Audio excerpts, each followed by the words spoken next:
Amici, questo è un video di auguri, anche se contiene alcune informazioni riguardanti i colori e la cromoterapia. Approfitto dell'occasione per ringraziarvi per l'interesse con cui accogliete i miei video, nonostante siano, diciamo così, un po' artigianali.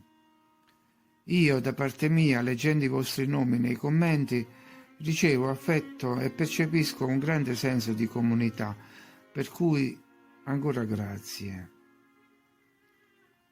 Dopo questo video mi fermo per un po', almeno fino all'inizio di gennaio, perciò auguro buon Natale a tutti voi, con tanta serenità. Anche io in passato mi sono divertito con i colori e posso dire che c'è del vero nel sostenere che il colore agisca sulla psiche di una persona, nonostante ancora una volta accanto alla parola cromoterapia ritroviamo la parola pseudoscienza.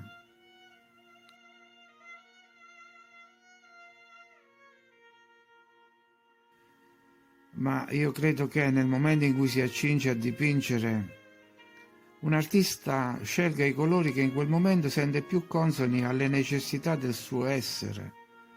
Quindi è una scelta terapeutica che serve ad alleviare uno stato di tensione o esorcizzare delle intime sofferenze. Credo che il colore sia molto importante nelle nostre vite. La nostra mente ha più risorse di quante ne conosciamo e quando scegliamo un colore lo facciamo guidati dal nostro subconscio. Forse scegliamo anche il cibo in base al colore, perché quel cibo e quel colore possano soddisfare la mancanza di qualcosa all'interno del nostro organismo.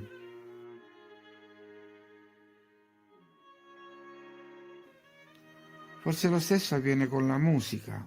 Se pensiamo all'abbinamento fra il suono degli organi e i colori delle vetrate in una cattedrale, non possiamo che pensare a qualcosa di curativo. Non so se i gusti musicali di oggi si possono associare alla parola cura e quindi non mi esprimo su questi ultimi. Lo stesso accade per quanto riguarda alcune forme di arte moderna estrema,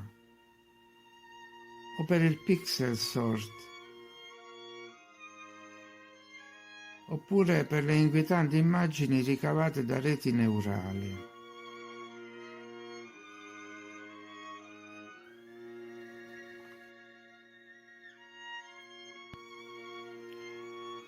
Ma molte opere d'arte, diciamo pure classiche, hanno di sicuro un effetto psicoterapeutico.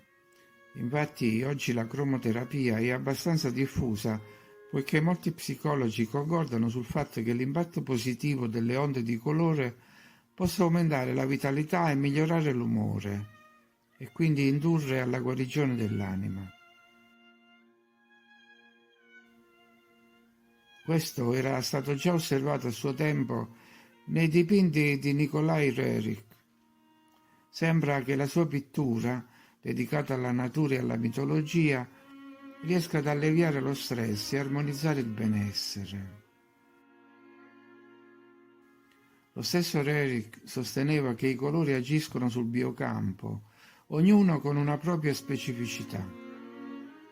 Diceva che il giallo rafforza l'organismo fisico e sostiene il cuore, il viola rafforza il cervello, il verde il sistema nervoso e il colore blu si collega al desiderio di spiritualità. I colori inoltre influenzano i centri energetici e attivano la coscienza verso una dimensione superiore. Spesso pediatri e psicanalisti analizzano i disegni dei bambini per cercare di cogliere dei messaggi. Allargando un po' il campo, direi che qualsiasi immagine positiva riesca a dare sollievo alle ferite interiori, mentre al contrario film e immagini violente inducono alla sfiducia e alla chiusura interiore. Le immagini, inoltre, aprono il percorso a ricordi tramite le associazioni mentali.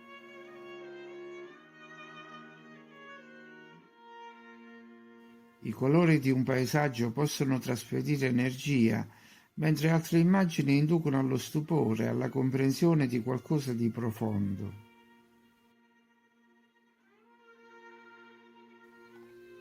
Se alcune immagini ci piacciono in particolar modo, vuol dire che per noi hanno un valore mistico. Il colore diventa calore quando associamo a un'immagine i ricordi dell'infanzia, ricordi felici nei luoghi senza peccato, senza cloni, senza virologi.